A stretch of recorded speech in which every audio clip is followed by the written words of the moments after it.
everyone! Today we're doing a review of a cool show that we discovered on Netflix called Marianne. It's a spooky kind of horror, and it really resonates with us because we are horror authors and it's about a horror author. And it has some kind of notes of truth to it that's interesting.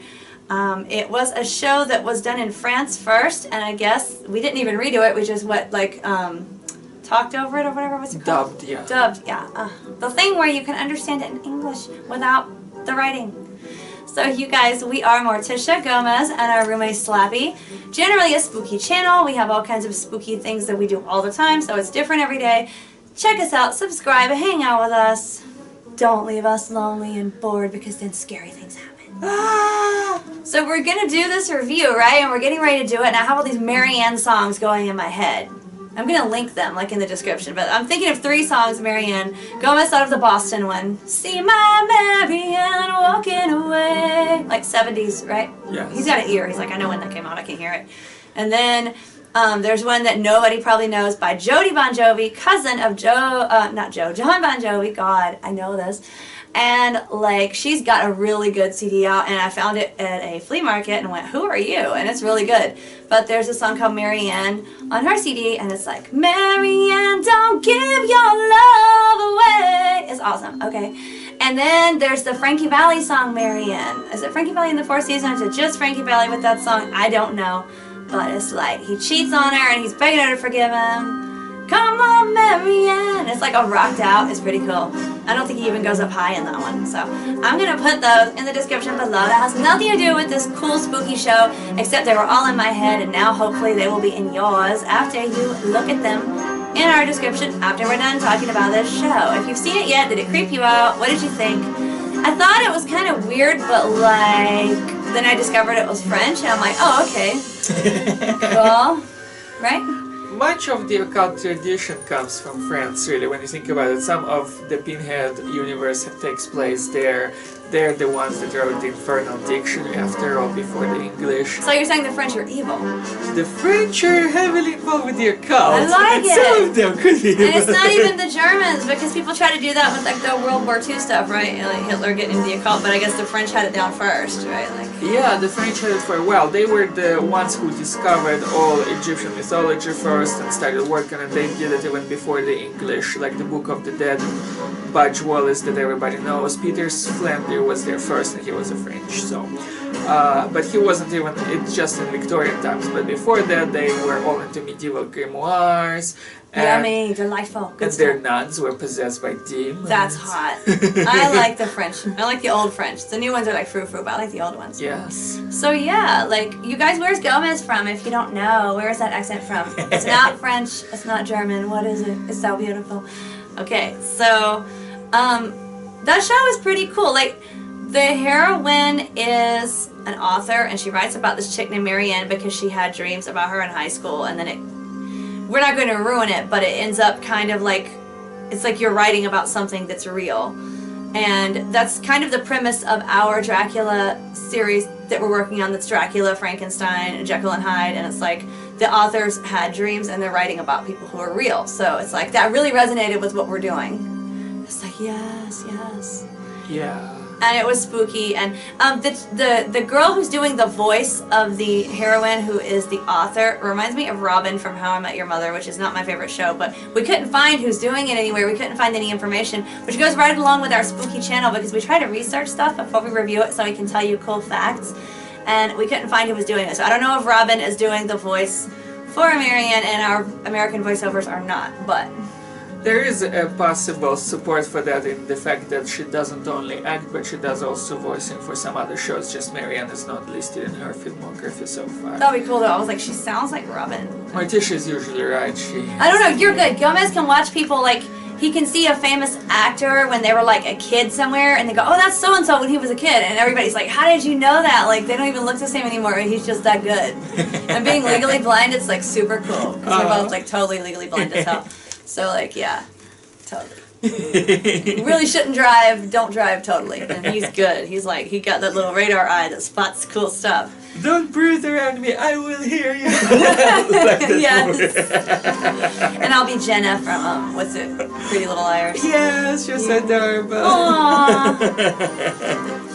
So yeah, it's a cool series. It's creepy. It's got a lot of it's like Marianne she's supposed to be a witch who was the wife of a demon and she possesses people, but it's like really hardcore for them when she possesses them. It's not like gentle. I want to say, I could be wrong, but the name rings a bell. I think I remember it from one of my tarot decks, where he might be the Marquis of Cats, but I'm not sure her demon husband. I could be wrong, but I think that's how I remember him. Which deck is it? That's the demon deck. Oh, maybe you should link it below. Yes, the demon... Without Marianne songs. Yes. The demon deck is based on the Infernal Dictionary by Colin de Plancy, who was himself a son of a famous French revolutionary. It all goes back to France, doesn't it, Slappy? Slappy knows. So that's cool. Yeah, so I think that was one of the demons that was reported twice in one of the trials, the French trials, when they were conducted them trying to figure out who is possessing the poor nuns, and that was one of the names mentioned. You said he was a demon of cats? I think he was the Marquis of Cats. A Marquis of Cats, well... that means usually that they're like a demon lord and they have their domain and hierarchy. They have a certain amount of legions, if I remember right, his might be 36. So does that mean cats follow him or worship him, or...? That means that he is probably good with witches' familiars, and he can find you the best familiar that's most suitable for you if you're a witch. No, like in the new Dark Twisted Sabrina series. Yeah. Where she got her goblin cat. Yeah, exactly. So that would be his domain. He's not the only one who does that. He might also uncover secret treasures, but several of them do that. But basically he should be a high-level demon lord. Cool. Yes. That's awesome. I like it when the shows actually use things that are real to work from instead of like just totally stuff that has no basis. It gives it an extra level of like credibility. Yeah, it's kind of interesting. Authentic makes it like more relatable. Yes. So we got a new familiar. His name's Hollows. And he's all spooky because he's a vulture and vultures deal with death. And Halloween is a death season. Isn't he beautiful? And if you didn't see him, we just did a Halloween haul video before this one where he's in it. So he just wanted to say hi. Now that we're talking about familiars and stuff. Yes, he's so well developed. He's worthy. He is. And we actually do have a familiar cat, but he's a spirit right now because he passed over long, long Halloweens ago when I was a child, but he sticks around and possesses other cats, and that is straight up serious.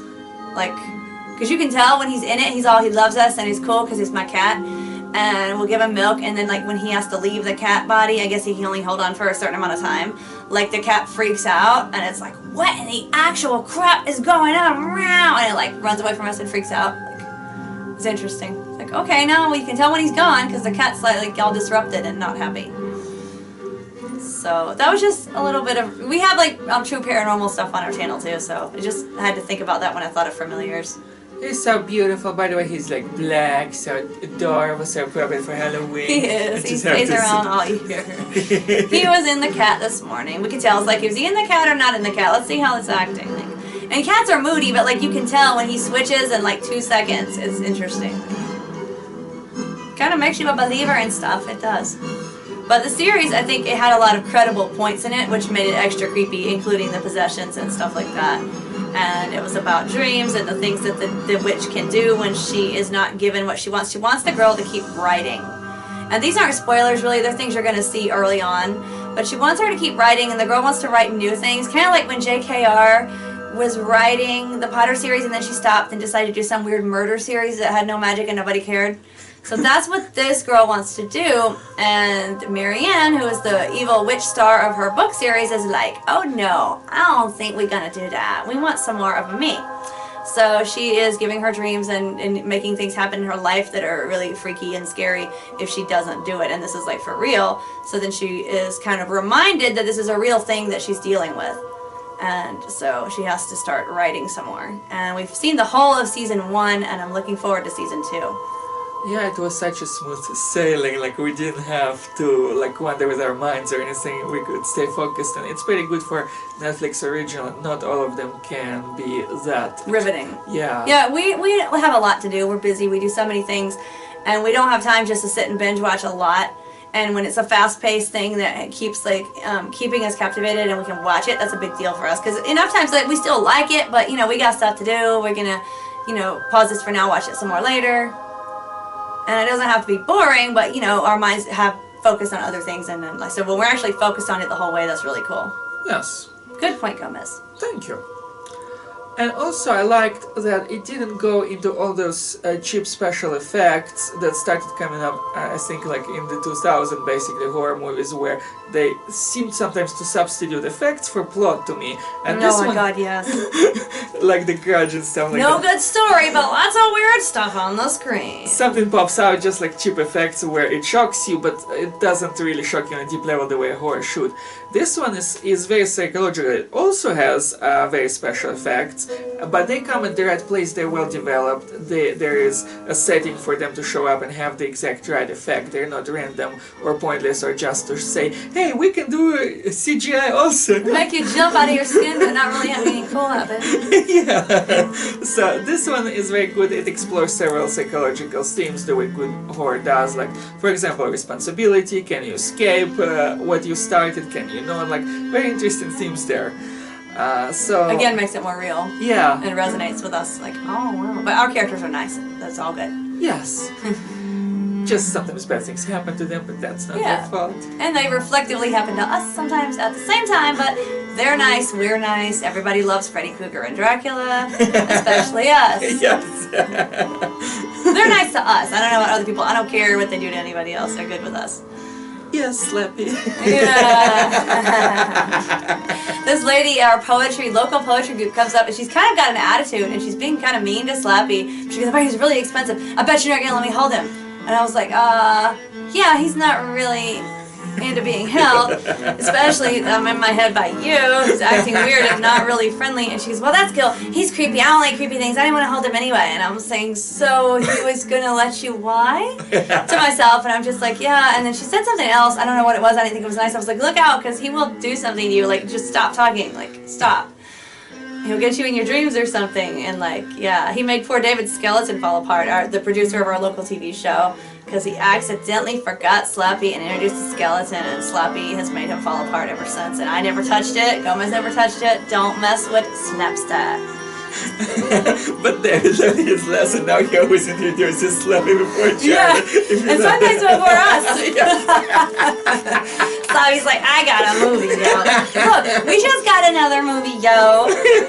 And we didn't even have to star in it because we got voiceovers. Well, that's Marianne, you guys. Check it out. It's really cool. Definitely this time of year, something fun to spook you out that's different. It's not like everything else is being done. And if you've enjoyed this and would like our thoughts on other like shows and movies and books and stuff like that, we will link that particular playlist below. And check out our paranormal playlist too. We will link that since we talked about some real stuff and everything. Yeah. So that should be it. And until next time, stay spooky, my friends.